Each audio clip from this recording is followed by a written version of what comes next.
माननीय अध्यक्ष महोदय, किसान राज्य की अर्थव्यवस्था की रीढ़ है।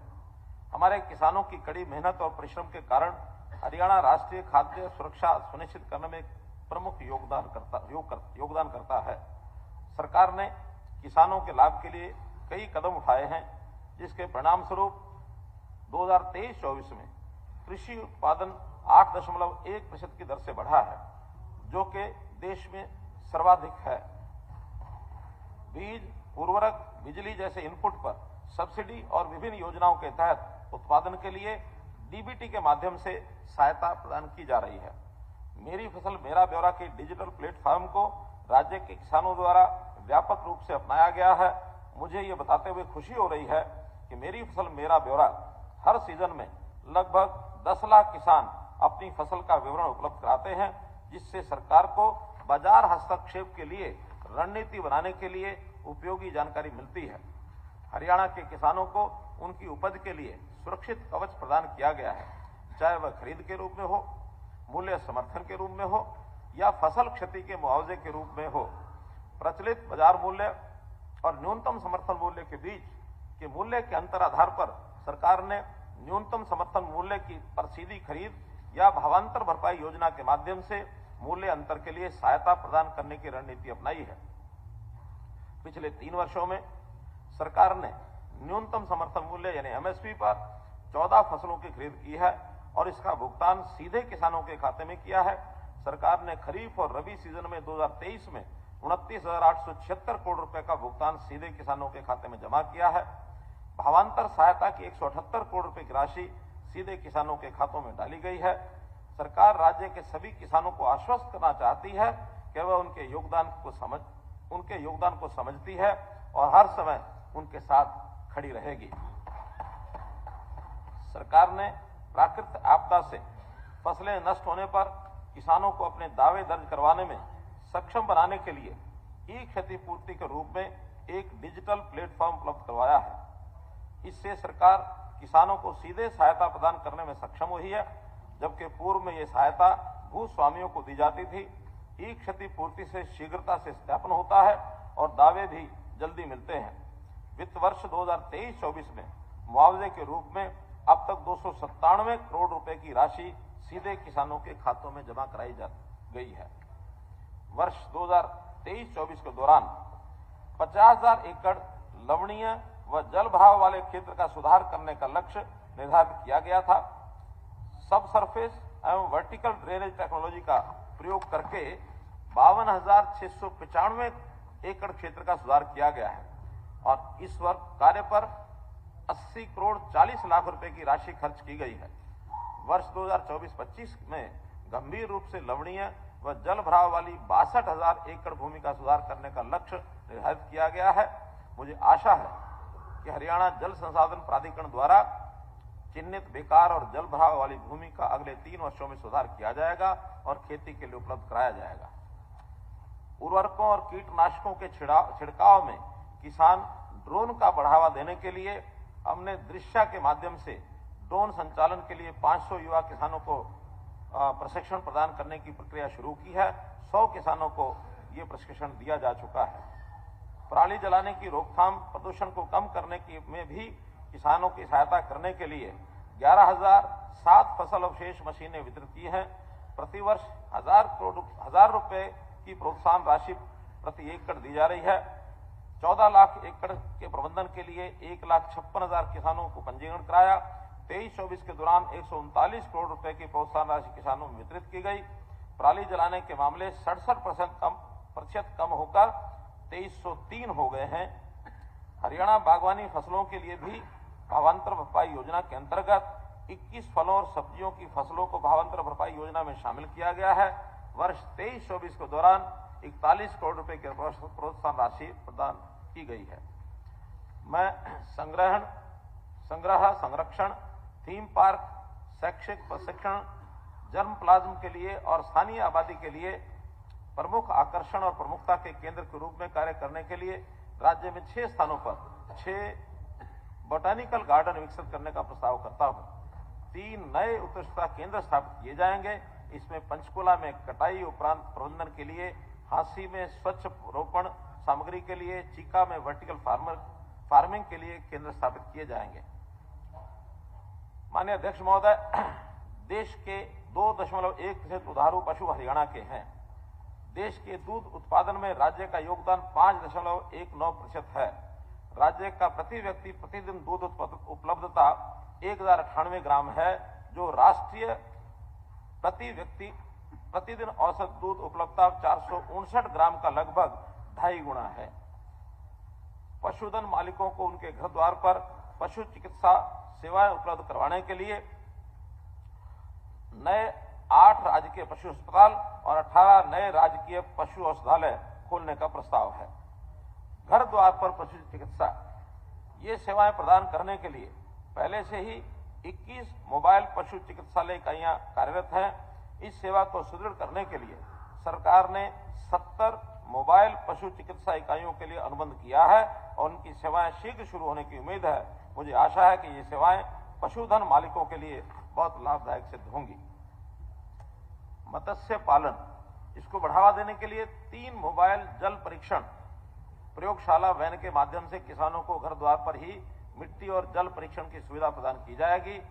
4000 एकड़ भूमि को मत्स्य और झींगा पालन के अंतर्गत लाया जाएगा। सहकारिता, अध्यक्ष महोदय, सरकार ने व्यापक बहुउद्देशीय गतिविधियां सहकारी समिति अर्थात सीएम पैक्स नामक एक नया सहकारी आंदोलन शुरू किया है, जो उद्यमिता और ग्रामीण विकास को बढ़ावा देगा। सीएम पैक्स में कृषि ऋण, फसल और खाद्य प्रसंस्करण, पैकेजिंग, विपणन, भंडारण, परिवहन, भंडारागार, बीमा और अन्य ग्रामीण आधारित सेवाओं सहित अन्य गतिविधियों की एक विस्तृत श्रृंखला शामिल होगी। मैं वित्त वर्ष 2024-25 में 500 नए सीएम पैक्स स्थापित करने का प्रस्ताव करता हूं। मुझे उम्मीद है कि सीएम पैक्स से ग्रामीण क्षेत्रों में समृद्धि के नए द्वार खुलेंगे और सहकारी आंदोलन को फलने फूलने के लिए एक मंच मिलेगा। अध्यक्ष महोदय, हमारी ये जो प्राथमिक ग्रामीण ऋषि समिति यानी पैक्स ऋण समितियां पैक्स के माध्यम से किसानों को ऋण दिए जाते हैं। मैं 30 सितंबर 2023 तक लिए गए फसली ऋण पर 31 मई 2024 तक मूलधन का भुगतान करने पर ब्याज व जुर्माने की माफी की घोषणा करता हूं।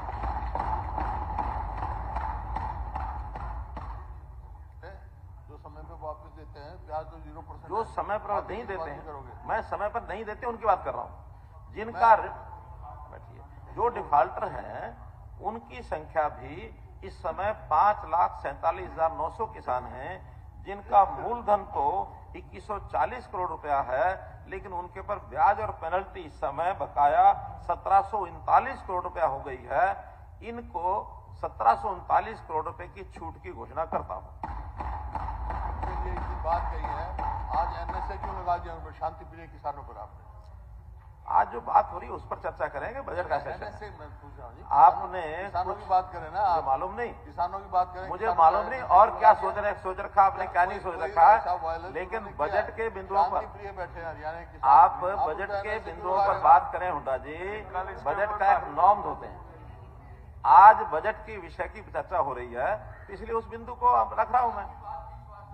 नहीं, किसान की बातें अभी चल रही हैं, किसान की बातें चल रही हैं। किसान जितना प्यारा आपको है उससे ज्यादा प्यारा मेरे को है।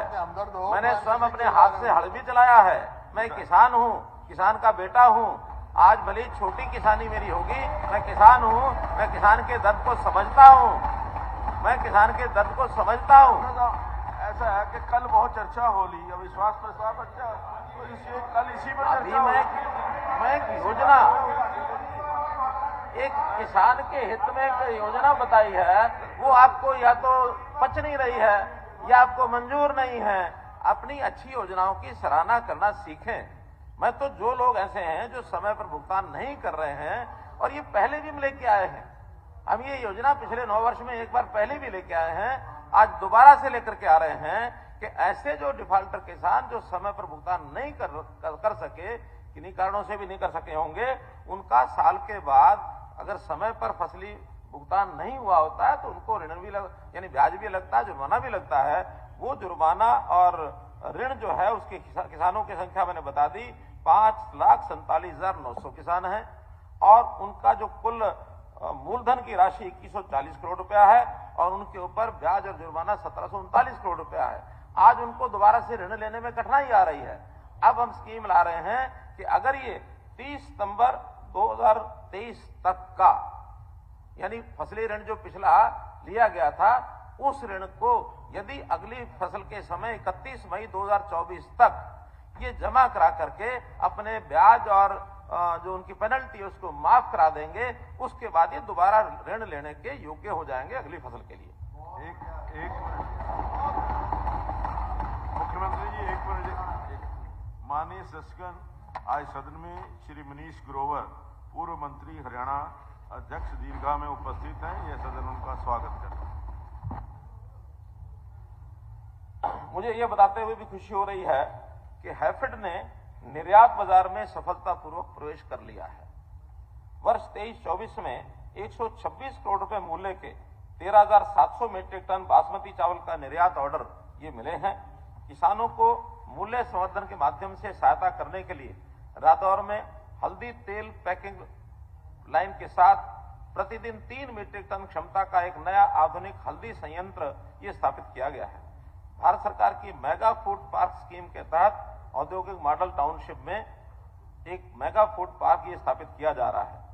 मैं वर्ष 2024-25 के लिए कृषि एवं संबद्ध क्षेत्रों और सहकारिता के लिए 7,570 करोड़ रुपए को आवंटित करने का प्रस्ताव करता हूं, जो चालू वित्त वर्ष के 5,449 करोड़ रुपए के संशोधित अनुमान की तुलना में 38.9% की वृद्धि है इसे एक वर्ष में। माननीय अध्यक्ष महोदय, सरकार ने सामाजिक सुरक्षा तंत्र इसका विस्तार करने के लिए कई उपाय किए हैं। वृद्धावस्था सम्मान भत्ता एवं संबंधित पेंशन जो वर्ष 2014 में 1,000 रुपया मासिक थी, अब बढ़कर 3,000 रुपया प्रति माह हो गई है। वर्ष 2013-14 में सामाजिक सुरक्षा पेंशन के लिए कुल 1753 करोड़ रुपए का खर्च किया गया, जो कुल बजट परिव्यय का मात्र 3.2% था। यह वित्त वर्ष 2024-25 में बढ़कर 1753 करोड़ के मुकाबले 10,971 करोड़ रुपया हो गया है, जो कुल बजट परिव्यय का 5.78% है, लगभग डबल। दिसंबर 2014 में ये लाभार्थियों की संख्या 22.62 लाख थी, जो अब बढ़कर 31.51 लाख हो गई है। ये भी 1.5 गुना हो गई है। सरकार ने वृद्धावस्था सम्मान भत्ता, दिव्यांग पेंशन, 40 वर्ष से अधिक आयु के विधुर और 45 वर्ष से अधिक आयु के अविवाहित इनको भी पेंशन देने का फैसला किया है और इनको भी प्रोएक्टिव मोड में परिवार पहचान पत्र के माध्यम से क्रियान्वित करके ये सुविधा लाभार्थियों के घर द्वार तक पहुंचाई गई है। प्रोएक्टिव मोड के माध्यम से पिछले 18 महीनों में 2.14 लाख से अधिक वृद्धावस्था सम्मान भत्ता लाभार्थियों की पहचान की गई है, जो पिछले एक वर्ष में 5,940 से अधिक दिव्यांग पेंशन लाभार्थियों की पहचान की गई। सरकार का अगले 3 महीनों में प्रोएक्टिव पेंशन प्रावधान को अन्य योजनाओं जैसे कि विधवा बहनें, निराश्रित महिला पेंशन, 40 वर्ष से अधिक आयु के विधुर, 45 वर्ष से अधिक आयु के अविवाहित की पेंशन, निराश्रित बच्चों को वित्तीय सहायता और स्कूल न जाने वाले दिव्यांग बच्चों को वित्तीय सहायता की स्कीमों तक बढ़ाने का प्रस्ताव है। जो वरिष्ठ नागरिक कर्मचारी भविष्य निधि का लाभ प्राप्त कर रहे हैं, उन्हें अब तक वृद्धावस्था सम्मान भत्ता ये नहीं दिया जाता है। कई ऐसे मामले भी सामने आए हैं जहां ईपीएफ पेंशन 3,000 रुपए प्रति माह से भी कम है। मैं ऐसे पेंशनधारियों को लाभ प्रदान करने के लिए वृद्धावस्था सम्मान भत्ता योजना में संशोधन करने का प्रस्ताव करता हूं, ताकि सरकार द्वारा दिए गए भत्ते और ईपीएफ पेंशन का कुल योग 3,000 रुपये प्रति माह या समय समय पर संशोधित वृद्धावस्था सम्मान भत्ते के बराबर हो जाए, ताकि वो कमी को पूरा कर दिया जाए। माननीय अध्यक्ष महोदय, पिछले साल मैंने अपने बजट भाषण में घोषणा की थी कि भविष्य में दिव्यांग बच्चों के स्कूल सीधे सरकार द्वारा संचालित किए जाएंगे, ताकि ऐसे बच्चों की उचित शिक्षा और देखभाल सुनिश्चित की जा सके। मुझे बताते हुए खुशी हो रही है कि 7 स्कूलों के लिए ये प्रक्रिया शुरू कर दी गई है। गरीब परिवारों के 6 वर्ष से 60 वर्ष की आयु के सदस्य की मृत्यु होने पर दयालु योजना के अंतर्गत वित्तीय सहायता प्रदान करने के लिए परिवार पहचान पत्र के आंकड़ों के आधार पर क्रियान्वित की जा रही है। योजना के शुभारंभ के बाद वित्त वर्ष 23-24 में अब तक 8,067 लाभार्थी परिवारों को 310 करोड़ रुपए की वित्तीय सहायता प्रदान की गई है। माननीय अध्यक्ष महोदय, हमने एक योजना डिफॉल्ट वाले बिजली उपभोक्ता इनके लिए शुरू की थी, जिसमें डिफॉल्ट करने वाले सबसे गरीब परिवार डिफॉल्ट राशि की छूट के पात्र होंगे, जिनकी परिवार पहचान पत्र में सत्यापित आय 1 लाख रुपया प्रति वर्ष तक है। जो डिस्कॉम के घरेलू उपभोक्ता हैं या थे, जिनकी बिजली की औसत मासिक आय पिछले 12 महीनों में 150 यूनिट प्रति माह तक है, वे 2 या अधिक बिलिंग चक्रों के लिए डिफॉल्टर हैं। इस योजना के तहत जनवरी 24 तक 15,476 उपभोक्ताओं को लाभ मिला है, जिनकी कुल 74 करोड़ रुपए की राशि माफ की गई है। सरकार ने सबसे गरीब परिवारों के आय को कम से कम 1,80,000 रुपए प्रतिशत करने के उद्देश्य से मुख्यमंत्री अंत्योदय परिवार उत्थान योजना ये शुरू की गई है। मेले लगाए गए, इसमें 89,000 आवेदन विभागों द्वारा प्रेषित किए गए, 50,000 से अधिक ऋण बैंकों द्वारा स्वीकृत किए गए हैं, जिसमें से 38,568 ऋण ये वितरित किए जा चुके हैं। रोजगार को बढ़ावा देने के लिए हरियाणा कृषि उद्योग निगम द्वारा हरित स्टोर नामक खुदरा दुकानों के रूप में एक अनोखी पहल शुरू की गई है। वर्तमान में 1,050 खुदरा दुकानें खोली गई हैं। 686 दुकानें सरकार द्वारा किए गए मुद्रा ऋण से संचालित की जा रही हैं। 396 गरीबी रेखा से नीचे के परिवारों के युवा हैं। हरियाणा भर में हरित स्टोर के माध्यम से कुल 435 करोड़ रुपए का राजस्व अर्जित हुआ है। इन स्टोर्स को संचालित करने वाले युवाओं को आय का एक स्थायी स्रोत मिला है। मैं वर्ष 2024 में इसके अतिरिक्त 1,000 नए हरित स्टोर खोलने का प्रस्ताव करता हूं। हरियाणा अंत्योदय परिवहन योजना, एब्रीवेशन में इसका नाम रखा है हैप्पी, की घोषणा करते हुए खुशी हो रही है, जिसमें गरीब परिवारों को हरियाणा रोडवेज की बसों में सालाना 1,000 किलोमीटर तक मुफ्त यात्रा का लाभ दिया जाएगा। इस योजना के तहत मुफ्त यात्रा का लाभ 1 लाख रुपए तक की वार्षिक आय वाले 22.89 लाख परिवारों को मिलेगा, जिनमें लगभग 84 लाख लोग शामिल हैं। लाभार्थियों को हरियाणा रोडवेज बसों में मुफ्त यात्रा करने के लिए ई टिकटिंग प्रणाली से जुड़ा एक स्मार्ट कार्ड जारी किया जाएगा। इस योजना पर लगभग 600 करोड़ रुपया खर्च होने का अनुमान है। चिरायु आयुष्मान भारत प्रधानमंत्री जन आरोग्य योजना का लाभ नवंबर 2022 में गरीबी रेखा से नीचे के सभी परिवारों को प्रदान किया गया है, जिनकी परिवार पहचान पत्र में सत्यापित वार्षिक आय 1.8 लाख रुपए तक है। वर्तमान में 45 लाख से अधिक परिवार आयुष्मान भारत के लाभार्थी हैं। 1.11 करोड़ आयुष्मान भारत कार्ड उपलब्ध करवाए गए हैं। 22-23 में 2.67 लाख लाभार्थियों को 385 करोड़ रुपए की सहायता ये प्रदान की गई थी। वर्ष 23-24 में अब तक 5.21 लाख से अधिक व्यक्तियों को 765 करोड़ रुपए की वित्तीय सहायता प्रदान की गई है। मुझे यकीन है कि सरकार द्वारा उठाया गया कदम सभी गरीब परिवारों के साथ खड़े रहने की अपनी प्रतिबद्धता को दोहराता है और जरूरत के समय उनके स्वास्थ्य की देखभाल का पूरा खर्च ये सरकार पूरा करेगी। माननीय अध्यक्ष महोदय, प्रधानमंत्री जी ने अयोध्या में पवित्र मंदिर में श्री रामलला की प्राण प्रतिष्ठा के दिन ही 22 जनवरी 2024 को प्रधानमंत्री सूर्योदय योजना शुरू की, जिसके तहत मध्यम वर्ग और गरीब परिवार के लोगों के घरों की छतों पर रूफटॉप सौर पैनल स्थापित किए जाएंगे। इससे ये वर्ग पर्याप्त बिजली पैदा करके बिजली के उत्पादन और उपयोगकर्ता दोनों बनेंगे। इनका बिजली का बिल कम होगा। केंद्र सरकार द्वारा 2 किलोवाट के पैनल के लिए 60,000 रुपए की सब्सिडी ये प्रदान की जाएगी। मैं ऐसे 1 लाख गरीब परिवार जिनकी औसत मासिक बिजली खपत 200 यूनिट तक है और जिनकी परिवार पहचान पत्र में वार्षिक आय 1.8 लाख रुपए तक है के लिए 50,000 रुपए तक की अतिरिक्त सहायता योजना शुरू करने का प्रस्ताव करता हूं। इससे गरीब परिवार पीएम सूर्योदय योजना का लाभ उठा सकेंगे, अपनी घरेलू जरूरतों के लिए बिजली का उपयोग कर सकेंगे और बिजली वितरण कंपनियों को बिजली की आपूर्ति करने वाले उत्पादक भी बन सकेंगे। योजना का विवरण बाद में अधिसूचित किया जाएगा।